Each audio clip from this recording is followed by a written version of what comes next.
Allah Bapa kami yang bertahta dalam kerajaan surga. Inilah kami anak-anak-Mu yang penuh dengan kelemahan, masih bergumul dengan dosa, namun Engkau mengundang kami untuk bersama-sama dengan saudara seiman, sama-sama pejuang di dalam Injil Tuhan untuk memperoleh pengampunan, penguatan, pemulihan, pembekalan, dan pengutusan. Kami rindu Tuhan di dalam momen pemberitaan firman Tuhan ini, ketika kami betul-betul datang kepada Tuhan bersama-sama sebagai jemaat-Mu, Engkau boleh berfirman kepada kami. Sentuhlah hati kami masing-masing tidak terkecuali, sertai hamba-Mu yang lemah dan hina dan penuh dengan kelemahan ini, untuk boleh memberitakan firman Tuhan dengan setia. Biarlah hanya kebenaran-Mu yang boleh diingat oleh jemaat-Mu, yang boleh dilakukan dalam hidup sehari-hari. Dalam nama Tuhan Yesus Kristus, Juru Selamat kami yang hidup, kami naikkan doa kami. Amin. Saudara, mari kita membuka satu bagian firman Tuhan yang terambil dari Kolose pasal yang ketiga. Kolose pasal yang ketiga. Semalam saya memutuskan untuk membaca sedikit lebih panjang bagian ayat Alkitab dalam surat Kolose pasal yang ketiga ini, yaitu mulai dari ayat yang kelima sampai dengan ayat yang ke-17. Kolose pasal 3 ayat yang kelima sampai dengan ayat yang ke-17.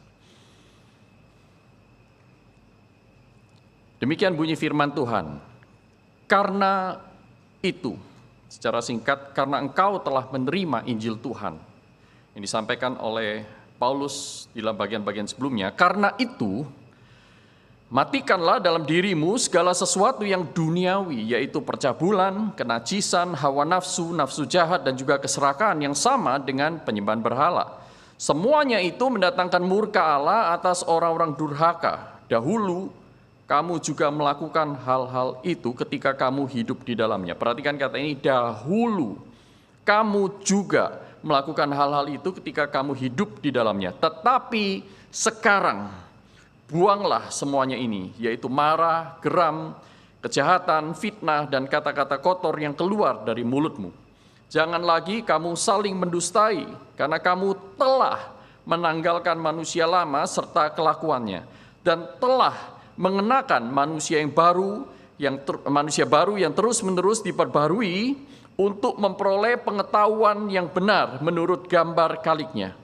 Dalam hal ini tiada lagi orang Yunani atau orang Yahudi, orang bersunat atau orang tak bersunat, orang barbar atau orang Skit, budak atau orang merdeka, tetapi Kristus adalah semua dan di dalam segala sesuatu. Karena itu, karena engkau telah menerima Injil, sebagai orang-orang pilihan Allah yang dikuduskan dan dikasihinya, kenakanlah belas kasihan, kemurahan, kerendahan hati, kelemah lembutan, dan kesabaran. Sabarlah kamu seorang terhadap yang lain dan ampunilah seorang akan yang lain, apabila yang seorang menaruh dendam atau menyimpan dendam terhadap yang lain. Sama seperti Tuhan telah mengampuni kamu, kamu perbuat jugalah demikian. Dan di atas semuanya itu kenakanlah kasih sebagai pengikat yang mempersatukan dan menyempurnakan. Hendaklah damai sejahtera Kristus, yaitu keutuhan yang holistik, memerintah dalam hatimu. Karena untuk itulah kamu telah dipanggil menjadi satu tubuh, dan bersyukurlah. Hendaklah perkataan Kristus diam dengan segala kekayaannya di antara kamu, sehingga kamu dengan segala hikmat mengajar dan menegur seorang akan yang lain, dan sambil menyanyikan mazmur dan puji-pujian dan nyanyian rohani, kamu mengucap syukur kepada Allah di dalam hatimu. Dan segala sesuatu yang kamu lakukan dengan perkataan atau perbuatan, lakukanlah semuanya itu dalam nama Tuhan Yesus, sambil mengucap syukur oleh Dia kepada Allah Bapa kita. Sampai di sini pembacaan firman Tuhan.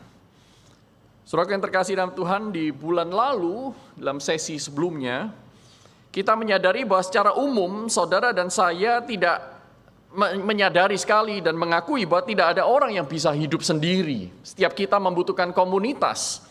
Tetapi bagi anak-anak Tuhan, kita juga tahu bahwa secara khusus setiap murid Kristus bukan hanya membutuhkan komunitas yang umum, teman hangout, kelompok sosial, grup ini, grup itu. Tetapi kita membutuhkan komunitas orang percaya yang sehat, yaitu orang percaya yang sama-sama mendapatkan kasih Allah dan membagi-bagikannya. Yaitu orang-orang yang datang untuk melayani, bukan untuk dilayani. Itu yang kita sudah pikirkan bersama, kita gumulkan bersama di bulan yang lalu. Tapi pertanyaan berikutnya adalah komunitas seperti apakah ini?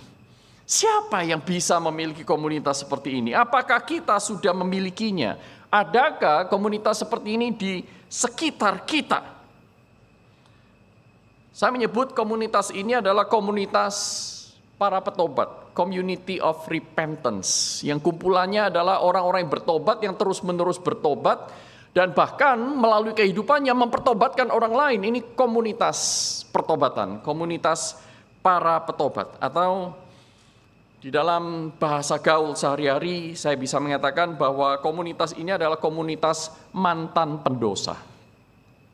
Siapa di antara saudara mantan pendosa? Tidak ada ya, semuanya masih pendosa ya. Hanya ada dua kemungkinan saudaraku. Pendosa atau mantan pendosa. Former sinners atau active sinners. Saya berharap, saudara tadi masih ngantuk-ngantuk, belum angkat tangan, nggak apa-apa ya, Tuhan tahu isi hati Anda. Saudaraku, siapakah gereja itu? Siapakah komunitas yang sehat itu? Yaitu komunitas para mantan. Mantan pendosa, saudaraku, barisan para mantan, kata lagu ya. Mantan pendosa, saudaraku. Nah, saudara, tetapi ini seperti apa? Kalau di Indonesia itu terkenal tokoh Mukidi. Anda tahu Mukidi? Kalau nggak tahu, saudara, gaul kurang jauh ya. Mukidi kalau di Singapura atau Malaysia itu terkenal Tan Abeng, saudaraku. Tan Abeng. Tan Abeng kecil ini sangat-sangat parah dalam matematika.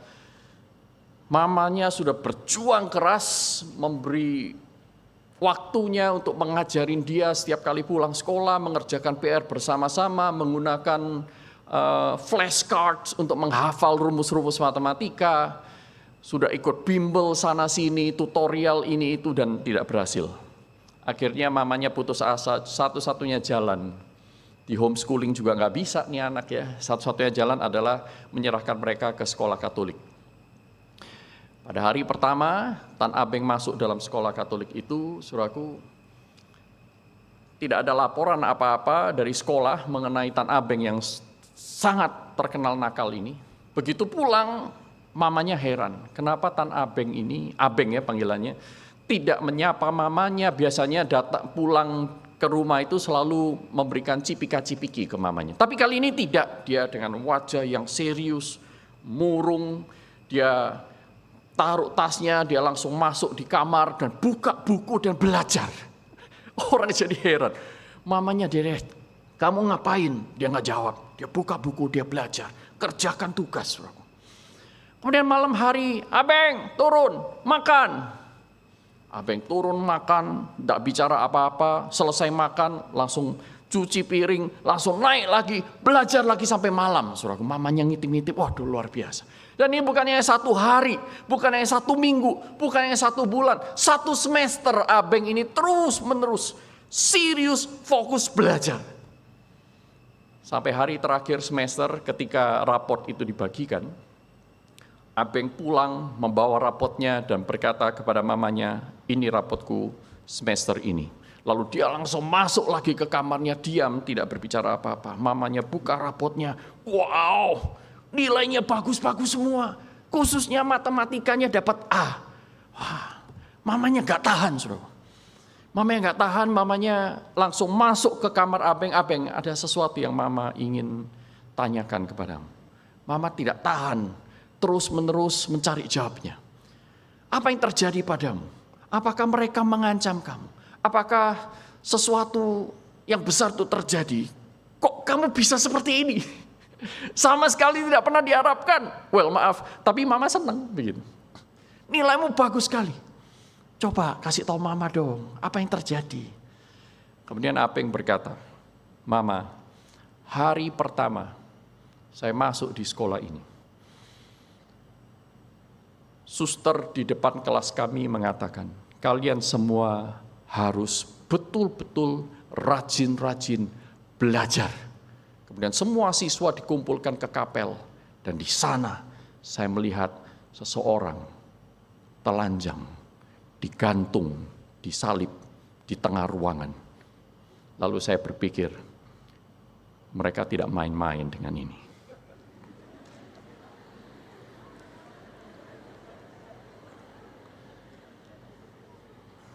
Saudara, pertanyaan saya adalah, saudara kepingin jadi orang Kristen yang maju karena hal-hal seperti itu? Karena peraturan ini, karena peraturan itu. Saudara menjadi orang yang rajin belajar, rajin saat teduh, rajin ke gereja, pelayanan ini dan itu, serius. Wajah Anda kayak orang mati yang jalan tuh, zombie. Fokus. Apakah itu komunitas yang Tuhan inginkan? Komunitas ini komunitas seperti apa? Saudaraku, Rasul Paulus menyadari bahwa menerima keselamatan, percaya kepada Yesus Kristus sebagai juru selamat, mengalami kelahiran baru itu satu hal, tetapi mengerjakan keselamatan di hari, minggu, bulan, tahun-tahun berikutnya itu hal yang berbeda. Tidak bisa disamakan. Kalau saya diselamatkan, maka saya otomatis akan menginginkan hal-hal yang baik. Kalau saya diselamatkan, maka otomatis saya akan rindu membaca kitab suci. Kenyataannya tidak demikian. Itulah sebabnya saudara membaca dalam kitab Kolose, saya tidak perlu mengulang khotbah Pak Yohanes Halim yang sudah berbulan-bulan itu, saudara. Paulus setelah mengatakan bahwa Kristus adalah segala sesuatu, Kristus itu preeminent, ya, dia di atas segala-galanya, tidak ada segala sesuatu pun yang dicipta tanpa melalui dia, dan dialah yang menciptakan segala sesuatu, dia di atas semuanya. Saudaraku, Paulus langsung lanjut, hati-hatilah engkau, supaya engkau tidak dijerat oleh filsafat-filsafat atau pikiran-pikiran dunia ini, oleh tradisi-tradisi kosong yang berusaha untuk membawa engkau keluar dari Injil Yesus Kristus itu. Ada ancaman ketika orang Kristen hidup di tengah dunia ini, saudara. Carilah perkara-perkara yang di atas. Jangan ngikutin pikiran-pikiran manusia yang tidak selalu benar, yang bahkan menjauhkan kita dari Injil. Bahkan Paulus menyadari bahwa di antara orang-orang Kolose itu banyak sekali di antara mereka yang masih struggle, bergumul dengan dosa-dosanya. Inilah saudaraku bagian dari kehidupan kita. Tidak seorang pun di antara saudara dan saya yang tidak bergumul dengan dosa, bukan? Karena kita bukan pendosa lagi. Kalau Anda menerima Kristus sebagai juru selamat, kita mantan pendosa, masih berdosa, tetapi statusnya sudah mantan. Berbeda orang Kristen berdosa, mantan pendosa berdosa dengan pendosa berdosa itu dua hal yang beda, saudaraku. Tetapi intinya, saudaraku, yang ingin saya sampaikan adalah, lalu kalau kekudusan, kesalehan, pertumbuhan menjadi semakin serupa dengan Kristus itu tidak otomatis terjadi, nah jadi bagaimana kita creating community seperti ini? Bagaimana kita bisa develop, ya? Kita bisa membangun di antara kita komunitas yang betul-betul Injil itu menjadi satu-satunya sila di dalam kehidupan kita, dasar kehidupan kita. Sehingga kita ini menjadi komunitas bukan hanya mantan pendosa, tetapi komunitas Injil Yesus Kristus, di mana Injil itu diberitakan, dihidupi, dibagi-bagikan, sehingga visi dan misi dari CCK, Christ Chapel Karawaci, bukan hanya berhenti di e-flyer, tetapi betul-betul terjadi dari Karawaci sampai ke Indonesia. Pertanyaannya adalah bagaimana kita build this kind of community. Nah, saudaraku, kita melihat ternyata Paulus itu menggunakan strategi ganda. Strategi yang pertama adalah mulai dari masing-masing anggota memperbaiki diri. Nah, saudara, perhatikan di sini, yaitu langkah pertama untuk membangun komunitas seperti ini, yaitu setiap orang menghidupi Injil. Yaitu apa? Hidup sesuai dengan identitas sebagai anak-anak Allah di dalam Kristus.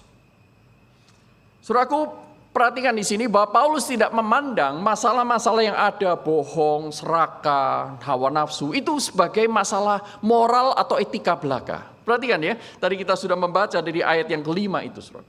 Paulus tidak memandang itu sebagai ini moral, ini etika, kamu kurang moral, kamu kurang etika, maka kamu harus melakukan kebiasaan ini, kebiasaan itu, engkau harus belajar tradisi ini, tradisi. No, Paulus melihat ini masalah adalah masalah rohani. This is spiritual matter. Bagi orang-orang yang hidup di dalam Kristus, orang-orang yang sudah menerima Injil. Ini bukan masalah etika biasa, tetapi ini masalah rohani. Itulah sebabnya penyelesaiannya juga bukan penyelesaian etika. Tidak bisa diselesaikan dengan peraturan. Peraturan-peraturan diperlukan, tetapi hanya untuk membatasi supaya tidak menjadi lebih parah atau tidak menimbulkan dampak yang meluas di antara masyarakat. Ya, itu peraturan. Tetapi menyelesaikan betul-betul tuntas berdasarkan Injil Yesus Kristus tidak bisa atau tidak cukup hanya dengan peraturan. Tetapi harus dengan upaya-upaya yang rohani pula. Karena ini masalah rohani. Masalah organisasi selesaikan secara organisasi, masalah pribadi selesaikan secara pribadi. Kalau saudara mencampur keduanya, saudara akan kacau. Nah, karena ini masalah rohani, Paulus melihat dengan tajam, mari kita bereskan dulu kerohanian, pertama-tama setiap orang yang ada di dalamnya. Nah, saudaraku, itulah sebabnya Paulus memberikan beberapa nasihat itu, saudaraku. Kamu telah menanggalkan kehidupan lama, tetapi sekarang kau terus-menerus mengenakan manusia yang baru, lama baru. Ini bukan masalah status sosial, bukan masalah status moral, tetapi ini masalah status rohani saudara dan saya di hadapan Tuhan. Siapakah orang yang telah menanggalkan manusia lamanya? Yaitu orang yang sudah mengaku kepada Yesus Kristus bahwa dia adalah orang berdosa, dia butuh keselamatan, dia ingin mencintai Tuhan dengan segenap hatinya, jiwanya, kekuatannya, dan akal budinya. Maka mereka ini diangkat anak oleh Allah. Maka dia mendapatkan banyak hal yang baru, bukan hanya status, tetapi lebih penting daripada itu adalah relasi dengan Allah. Dan itu mengubah semuanya. Relasi dengan Allah yang baik dan positif membuat Anda tidak lagi bisa berdosa dengan nyaman. Masih bisa berdosa, tetapi saudara tidak bisa berdosa dengan nyaman. Saudaraku, dimulai dari sana. Itu sebabnya saudaraku, nasihat Paulus ini tidak akan ada gunanya bagi orang-orang yang memang tidak rohani. Bagi orang yang memang tidak mempunyai hubungan dengan Allah. Orang yang tidak mempunyai hubungan dengan Allah disampaikan oleh Paulus dalam kitab yang lain, Efesus misalnya. Mereka itu adalah orang-orang yang tumpul pikirannya. Dan Filipi di dalam beberapa kitab yang lain itu juga dicatat, saudaraku. Orang-orang yang pikirannya tumpul, perasaannya kosong. Orang yang tidak menganggap Allah itu harus dimuliakan. Orang-orang seperti ini, saudara. Orang-orang yang masih manusia lama, tidak menanggalkan manusia lama, ini tidak bisa melakukan strategi Paulus ini. Karena memang strategi Paulus bukan untuk membangun komunitas yang umum. Tetapi ini komunitas anak-anak Tuhan. Komunitas para petobat, saudara. Nah, saudara, Paulus mengatakan engkau telah mengenakan manusia baru yang terus-menerus diperbarui ke dalam pengenalan yang benar menurut atau sesuai dengan gambar kaliknya. Ayat 12 perhatikan. Sebagai orang-orang pilihan Allah yang dikuduskan dan dikasihinya. Saudara perhatikan ayat 10, ayat 12 dan banyak sekali ayat yang lain. Ini memberikan kepada kita satu pengertian bahwa saudara dan saya dulu memang adalah pendosa. Sekarang kita adalah mantan. Dulu kita secara aktif berbuat dosa, tetapi sekarang kita secara aktif mulai terus-menerus menanggalkan satu persatu. Masih ingat ilustrasi Pak Yohanes Halim? Iron Man yang ganti pakaian terus-menerus. Semakin lama semakin canggih, semakin lama semakin hebat. Nah, saudara, kenakanlah belas kasihan, kemurahan, kerendahan hati, kelemah lembutan, gentleness, dan kesabaran. Saudara lihat nggak di sini ada satu pola yang Paulus ingin ajarkan kepada jemaat di Kolose dan juga kepada kita berdasarkan Injil Yesus Kristus. Polanya ya ini. Ini kunci ya. Dari kalimat indikatif bergerak menjadi kalimat imperatif. Perhatikan ya, indikatif menjadi imperatif. Status di hadapan Tuhan menjadi hidup yang baru. Seperti itu. Kamu telah menerima, kamu telah menanggalkan. Kamu bukan orang yang lama. Barang siapa yang percaya kepada Kristus, berada dalam Kristus, ia adalah ciptaan yang baru. Dari indikatif, kemudian bergerak, maka hidupilah yang baru yang sudah datang itu. Pola indikatif ke imperatif ini bukan hanya terdapat dalam kitab Kolose, saudara bisa membaca di seluruh kitab Injil. Saudara, ketika misalnya Tuhan Yesus berkata, kamulah garam dunia, kamulah terang dunia, itu kalimat indikatif, kalimat yang mengindikasikan, memberikan sebuah identitas. Nah, baru dari sana hendaklah engkau berbuat baik kepada semua orang, sehingga banyak orang mengenal Bapamu dan memuliakan Dia. Saudara perhatikan ya, dari indikatif bergerak kepada imperatif. Saudara dan saya, orang-orang yang sudah percaya kepada Tuhan, saudara sudah menerima anugerah Tuhan. Paulus katakan lagi, engkau sudah diselamatkan. Engkau mendapatkan peneguhan identitasmu menurut Injil Yesus Kristus. Kamu telah. Indikatif. Tetapi itulah sebabnya, saudaraku, maka Paulus lanjutkan, kalau kamu adalah orang-orang seperti ini, maka kamu harus melakukan hal-hal ini. Kenakanlah belas kasihan, bersabarlah seorang dengan yang lain, tinggalkan marah, geram, kejahatan, fitnah, dan kata-kata yang kotor. Problemnya adalah banyak di antara kita berhenti di indikatif. Betul ya? Kita berhenti di indikatif. Kita tidak terlatih untuk bergerak ke imperatif. Menerima perintah tetapi tidak melakukannya. Itu problem dari kita semua saat ini. Problem kita adalah kita banyak pengetahuan akan firman Tuhan, tetapi firman Tuhan itu tidak mengubah hidup kita. Karena apa? Dari indikatif pergi imperatif, ini membutuhkan proses. Tidak bisa otomatis. Orang diberitahu, kamu itu adalah orang yang diselamatkan loh. Besok langsung menjadi pemberita Injil. Tidak seperti itu. Kenyataannya nggak seperti itu. Kamu pinter loh. Besok saudara langsung nilai bagus tanpa belajar? Enggak. Enggak terjadi, bukan? Nah, maka di sini ini menjadi problem kita. Mengapa sekalipun strategi Paulus sudah diberikan 2000 tahun yang lampau, sampai hari ini gereja Tuhan masih bergumul. Karena memang hal-hal seperti ini tidak mungkin Paulus sebutkan semuanya dijabarkan dalam sebuah surat.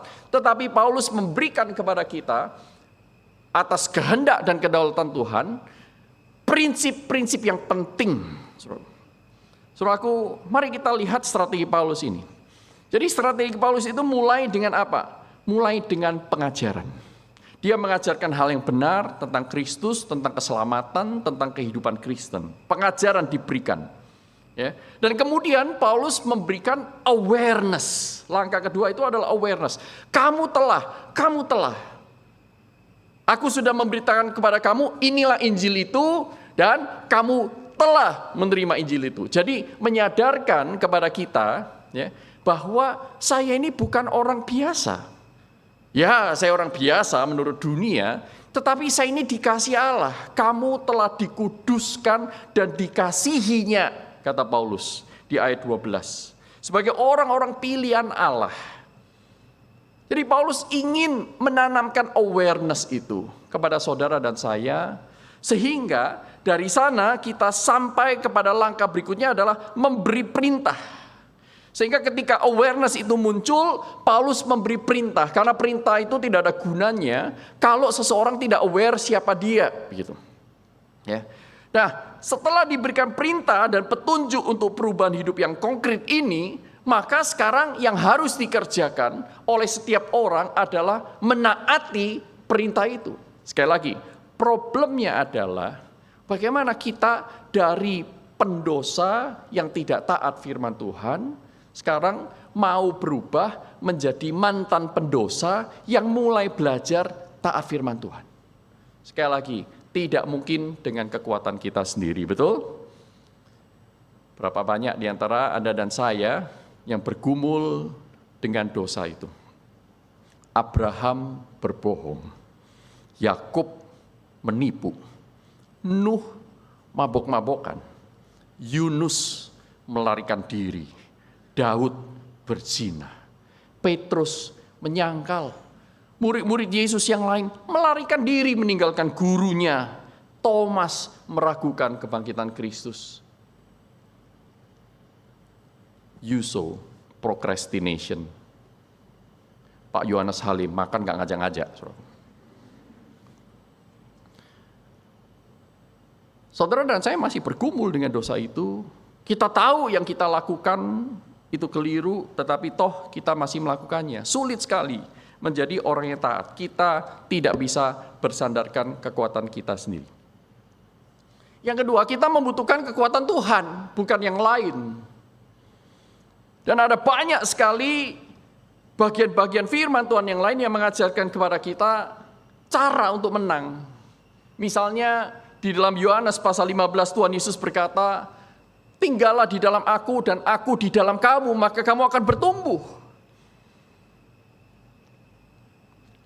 Saudaraku, there is no easy answer. Saudara dan saya harus melewati proses grinding itu, grinding proses. Jatuh bangun itu, saudara dan saya pasti akan melewati. Tetapi di dalam ketidakmampuan kita, Tuhan itu beranugerah. Tuhan memberikan Roh Kudus-Nya. Tuhan memberikan kepada kita komunitas yang lain. Itulah sebabnya cara yang pertama, strategi yang pertama yaitu menghidupi identitas sebagai anak-anak Allah dalam Kristus tidak pernah lengkap tanpa cara yang kedua, yaitu hidup berkomunitas. Tetapi minimal saudara dan saya diminta untuk pertama, memiliki pengajaran yang benar, doktrin yang baik, yang bagus, yang sehat, yang benar. Ini first. Karena apa? Segala yang diilhamkan Allah memang bermanfaat untuk menyatakan kesalahan, memperbaiki kelakuan, mengajarkan kebenaran, dan mendidik orang untuk hidup di dalamnya. Saudara membutuhkan firman Tuhan dan pengajaran. Ini nomor satu, pertama-tama. Jangan menjauhkan diri dari pertemuan ibadah di mana firman Tuhan diberitakan dengan lantang. Ini pertama. Saudara. Yang kedua, saudara dan saya diminta untuk membangun awareness itu. Nah, membangun awareness ini seperti apa, saudaraku?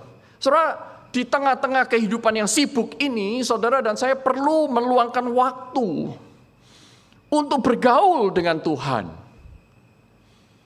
Untuk bergaul dengan satu pribadi yang paling mengasihi Anda lebih daripada yang lain, dan bahkan dia rela mati untuk Anda dan saya. Saudara harus punya waktu pribadi itu, kalau tidak nonsens, semuanya ini hanya sandiwara. Komunitas ini kalau terdiri dari orang-orang yang tidak suka berdoa, orang-orang yang bahkan tidak mau berdoa sungguh-sungguh, tidak mau baca kitab suci, tidak mau mendekatkan diri kepada Tuhan, tidak mempunyai kehausan untuk mengenal kebenaran, saudara, forget it. Ini komunitas pesandiwara, bukan komunitas mantan pendosa. Bangun awareness itu. Ada spiritual disiplin yang saudara dan saya harus kerjakan. Dan itu tidak cukup nonton. Saudara yang jadi perenang yang handal, tidak cukup menonton 10.000 jam video instruksi renang di YouTube, tidak cukup. Tidak membuat Anda menjadi perenang. Anda harus nyemplung betul-betul. Anda harus bergumul di sana, harus membasahi diri Anda, masuk di kolam renang. Saudara membutuhkan coach. Saudara harus melakukan apa yang diperintahkan. Nah, ini bagian yang seringkali saudara dan saya miss, yaitu mengerjakan bagian kita membangun spiritual awareness. Bersandar kepada Tuhan. Saudara yang terkasih dalam Tuhan, butuh proses memang. Tidak mudah. Tetapi kalau tidak dikerjakan, maka tidak ada perubahan. Yang kedua, saudaraku, membagikan Injil kepada sesama. Kalau tadi, menghidupi Injil, menginjili diri sendiri. Terus-menerus menempatkan diri kita di dalam Injil Yesus Kristus. Lewat firman, lewat doa, lewat perenungan, meditasi, lewat membangun awareness of the presence of God setiap hari. Di dalam kondisi apapun, dalam segala sesuatu, lakukan itu untuk Tuhan. Itu butuh latihan, tapi saudara harus lakukan. Yang kedua adalah membagikan Injil itu kepada sesama sehingga terjadi percepatan. Penginjilan bukan hanya dilakukan terhadap diri sendiri, tetapi penginjilan dilakukan bersama-sama secara eksponensial oleh setiap anggota di dalamnya. Dan dalam bagian ini Paulus sangat aware, dia menggunakan kata plural, ya kamu itu sifatnya jamak. Tetapi kamu ini bukannya bersifat pribadi-pribadi harus melakukan bagiannya masing-masing, tetapi kamu juga harus saling melakukan satu dengan yang lain. Sehingga kata-kata seperti marah, ya, seperti menaruh dendam, belas kasihan, ini bukan kata-kata yang hanya terjadi pada diri sendiri. Tetapi kata-kata yang membutuhkan objek yang lain, pribadi yang lain. Sehingga Paulus berbicara ini dalam konteks komunitas, saudaraku. Dalam konteks komunitas. Nah, setelah Paulus memberi nasihat untuk setiap orang memelihara integritas diri, maka Paulus memberi nasihat, langkah berikutnya adalah supaya setiap orang boleh memperhatikan orang lain. Dan yang menjadi dasar, ini sekali lagi bukan pinter-pinteran Paulus membuat strategi, bukan pula strategi sosial untuk membuat komunitas menjadi lebih baik, karena ini masalah rohani sebenarnya. Nah, Paulus memberikan satu-satunya dasar itu adalah Kristus. Injil itu sendiri. Itulah sebabnya ketika Paulus berkata bersabarlah, mengampunilah seorang dengan yang lain, Paulus cepat-cepat memberikan dasarnya. Seperti Kristus telah mengampuni kamu. Jadi Injil menjadi dasar perilaku kita sehari-hari kepada orang lain. Nah, saudaraku, dasar dari sikap seperti ini yang penting yang membedakan komunitas para mantan pendosa ini berbeda dari komunitas para pesandiwara. Para pesandiwara mereka mendasarkan tingkah lakunya bukan berdasarkan Kristus, tetapi berdasarkan macam-macam tiap orang ya. Saya berbuat baik sama dia supaya dia bisa berbuat baik kepada saya. Saya senyumin dia karena saya kepingin dia senyum sama saya. Saya pinjemin dia uang supaya lain kali saya tahu kemana saya harus pinjam uang. Saudara sedang bertransaksi sosial. Tetapi itu bukan yang Tuhan inginkan untuk terjadi. Kalaupun itu terjadi, itu hanya sampai pada tataran manusia pendosa. Bukan sampai kepada mantan pendosa. Di mana Injil itu dibagikan. Nah, saudaraku yang terkasih dalam Tuhan, bagaimana saudara dan saya bisa mempraktikkan apa yang Paulus ajarkan kepada kita ini, yaitu sabarlah kamu seorang terhadap yang lain, terimalah orang lain kelemahan-kelemahan mereka. Saudaraku, menarik sekali, karena Paulus memberikan kepada kita pertama, ingat, kamu tidak beda dengan mereka. Paulus tidak berkata, kamu harus mengampuni mereka karena Allah mengampuni mereka. Enggak, Paulus tidak bicara seperti itu. Paulus bicara seperti ini, kamu harus mengampuni mereka seperti Allah telah mengampuni kamu. Jadi, saudaraku, di sini ada beberapa prinsip ya. Prinsip yang pertama adalah apa yang dilakukan orang lain itu sebenarnya juga kita pernah lakukan. Sekalipun mungkin bentuknya beda, jumlahnya beda, konteksnya beda, tetapi dosa yang sama itu kita semua pernah lakukan. Pak, tapi saya tidak pernah ngerampok duit orang. Ya, saudara mungkin tidak merampok duit, tetapi saudara sudah sering merampok waktu Tuhan. Pak, tapi saya tidak berbuat zina seperti dia mengambil istri. Oh iya, kamu belum menikah. Mana mungkin mengambil istri orang. Tetapi pada saat kau melihat seseorang, kau menginginkannya, kau sudah berzina dalam hati. Jadi apa bedanya? Toh Allah mengampuni kamu. Jadi prinsip pertama, saudara dan saya tidak kurang atau lebih berdosa dibandingkan dengan orang lain. Kita itu sesama pendosa dulunya. Sesama mantan pendosa dilarang saling mendahului. Sesama mantan pendosa harus saling mengampuni. Yang pertama. Yang kedua, prinsip teologi yang sangat penting adalah bahwa saudara dan saya tidak akan pernah bisa membagikan apapun yang saudara dan saya nggak pernah punya. Saudara dan saya tidak bisa membagikan apa yang kita nggak punya. Masuk akal nggak sih? Saya kasih kamu uang, ya tapi uangnya nggak ada. Ya saudara nggak bisa bagi uang. Tetapi saudara dan saya diberikan oleh Tuhan modal yang tidak terhingga, pengampunan yang melampaui 70 kali 7, pengampunan yang tidak ada batasnya itu diberikan modal kepada saudara dan saya supaya kita membagi-bagikannya kepada orang lain. Melihat bahwa mereka sebenarnya sama dengan kita, kalau kita diampuni, mengapa saya tidak bisa mengampuni orang lain?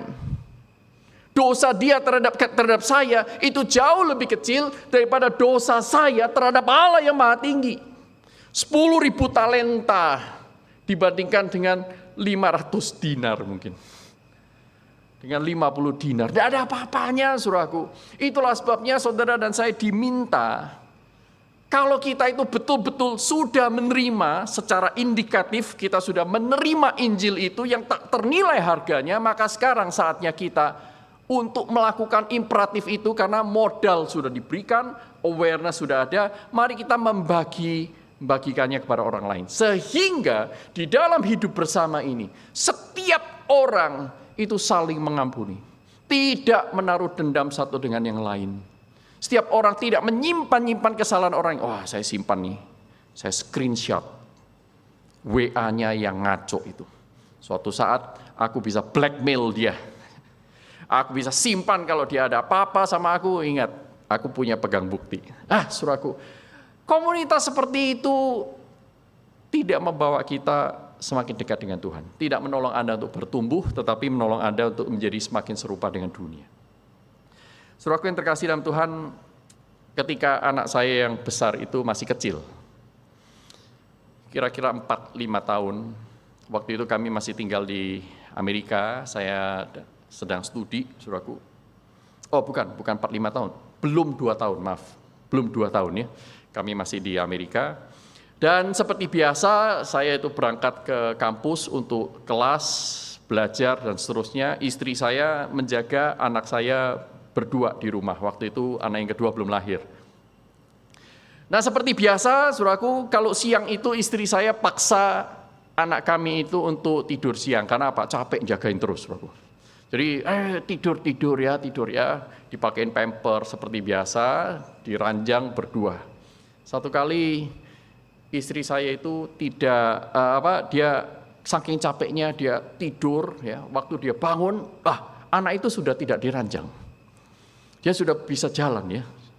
Nah, kemudian istri saya itu kaget, dia ada di mana? Kemudian dia mulai ingat-ingat mungkin ya, ini yang saya pikirkan ya, mungkin istri saya memikirkan hal yang sama. Apakah pintu balkon sudah ditutup? Apakah semua pintu sudah terkunci? Sudah kok, aman ya. Kemudian istri saya mulai teriak ya, dia masih menggeliat di atas ranjang. Jason, kamu ada di mana? Udah tiba-tiba anak saya masuk ke kamar, saudaraku. Istri saya kaget yang kedua kali karena apa? Dia sudah nggak pakai pampers. Loh, kok nggak pakai pampers? Pampersnya di mana? Kemudian anak saya menjawab, Jason habis pupu. Ya anak umur 2 ya, yang ngerti mamanya, saudaraku. Bahasanya unik ya. Jason habis sana gitu ya, gitu. Istri saya kaget lagi. Oh, kaget berikutnya. Pupu sendiri, tidak bangunin, lepas pampers. Aduh, apa yang terjadi, ya kan? Nah, kemudian, oke, ayo tunjukin mama, kamu pupu di mana? Kemudian ditunjukin, ternyata dibawa ke kamar mandi. Ya, dibawa ke kamar mandi, dan istri saya melihat pampers itu terbaring di atas karpet. Saudaraku. Di kamar mandi kami kasih karpet karena di Grand Rapids itu sangat dingin sehingga kalau lantai langsung terinjak oleh kaki itu dingin banget, saudaraku. Maka kami biasa memberikan karpet yang cukup tebal dan kami melihat di sana. Ya. Nah, kejadiannya itu kira-kira seperti ini. Ini rekayasa ya. Kejadian itu. Jadi anak saya itu bangun, istri saya belum bangun. Dia kepengen pupu, tetapi dia berpikir, pupu itu harus di kamar mandi, ya kan? Lalu kemudian dia pergi ke kamar mandi, itu pampers sudah berat, saudaraku. Kemudian dia coba untuk copot. Waktu dia copot, dia berhasil mencopotnya, dan isinya juga jatuh. Jangan dibayangkan. Waduh, jangan dibayangkan, ya jangan dibayangkan. Purely rational, jangan dibayangkan, ya jangan ada bau-bauan tertentu dalam otak Anda. Itu jatuh. Tapi kemudian, waduh, Jason kok jatuh? Nah, kemudian anak saya bilang, tapi Jason sudah bersihkan. Anak umur 2 tahun bersihkan pupu, gimana caranya? Dia ambil pampersnya yang kotor itu, ya, dia balik, dia gosok-gosok itu. Jason sudah bersihkan, dia bilang.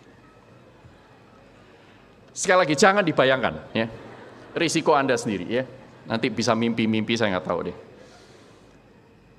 Nah, kemudian waktu saya pulang sore hari, istri saya itu dengan semangat, kamu tahu gak, anak kita itu anak yang pinter.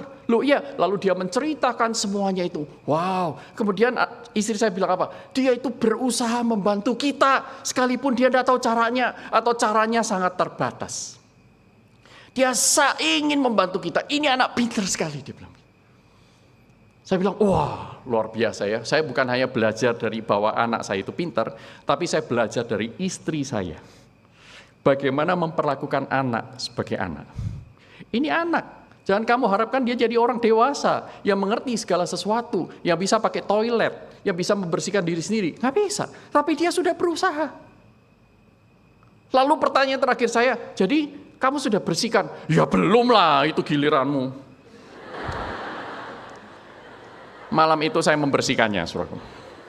Makanya ilustrasi ini sangat nancep ya, tidak pernah lupa saya. Saudara, mari sesama mantan pendosa, saudara tidak saling menjatuhkan. Karena kita tahu mantan pendosa pun kadang-kadang berbuat dosa. Dan mereka membutuhkan Injil Tuhan, mereka membutuhkan teguran, mereka membutuhkan pengajaran, mereka membutuhkan pertolongan untuk membangunkan spiritual awareness itu. Tangkap ya? Saling mengingatkan. Nah, ada banyak macam cara, saudaraku. Lewat kapel ini seminggu sekali. Nanti ada devotion, saudara, Tuesday Chapel. Ya, ada lagi. Kemudian secara bergiliran dibesuk oleh Pak Yohanes Halim. Saudara diingatkan terus-menerus. Tetapi saudara juga harus mengerjakan bagian Anda. Nah, kalau kita saling mengingatkan satu dengan yang lain, di kamar, di dorm, suami dengan istri, istri dengan anak, dan seterusnya. Injil itu semakin bertumbuh. Ada pengampunan yang genuine. Yang diberikan karena kita sudah menerima, kita bagi-bagikan. Tetapi sekali lagi bukan berkompromi terhadap dosa, dosa adalah dosa. Dan kadang-kadang ada orang-orang tertentu, saudaraku, membutuhkan disiplin yang lebih berat daripada yang lain. Tidak cukup diomongin. Karena apa? Diomongin tok nggak cukup. Nggak cukup diomongin karena diomongin tok nggak cukup, saudaraku. Nah, sehingga perlu ada pembatasan-pembatasan. Perlu ada disiplin yang sedikit lebih keras, saudaraku. Tetapi jangan lupa untuk memberitakan Injil. Seorang kepada yang lain.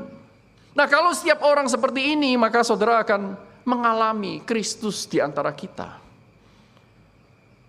Ini yang dikatakan oleh Rasul Paulus, ayat 15-17. Hendaklah damai sejahtera Kristus, keutuhan. Shalom itu berasal dari kata utuh, saudaraku. Kalau retak itu tidak ada shalom di sana. Maka memperdamaikan artinya membuatnya menjadi utuh. Dosa itu tidak biarkan ada di antara kita satu dengan yang lain, tetapi kita bereskan dosa itu, akui, maka Tuhan mengampuni, kita juga akan saling mengampuni. Kalau saudara mengakuinya, saudara betul-betul menyesal, maka Tuhan akan berkata, pergilah dan jangan berbuat dosa lagi. Tapi kalau saudara keep on repeating, ya, melakukan itu terus-menerus, maka saudara akan mendapatkan hajaran Tuhan lebih lanjut. Tetapi, saudaraku, hendaklah damai sejahtera Kristus memerintah dalam hatimu, karena untuk itulah kamu telah dipanggil menjadi satu tubuh. Bukan saling motong, saling ngikut, saling melukai, saling tusuk di belakang. Dan bersyukurlah, hendaklah perkataan Kristus diam dengan segala kekayaannya di antara kamu, sehingga kamu dengan segala hikmat, perhatikan di sini, mengajar dan menegur seorang akan yang lain. Ada ketersalingan di antara mantan pendosa ini. Dan sambil menyanyikan mazmur dan puji-pujian, nyanyian rohani, kamu mengucap syukur kepada Allah dalam hatimu. Dan segala sesuatu yang kamu lakukan dengan perkataan atau perbuatan, lakukanlah semuanya itu dalam nama Tuhan Yesus, sambil mengucap syukur oleh Dia kepada Allah Bapa kita. Beberapa waktu yang lalu saya makan di sebuah resto.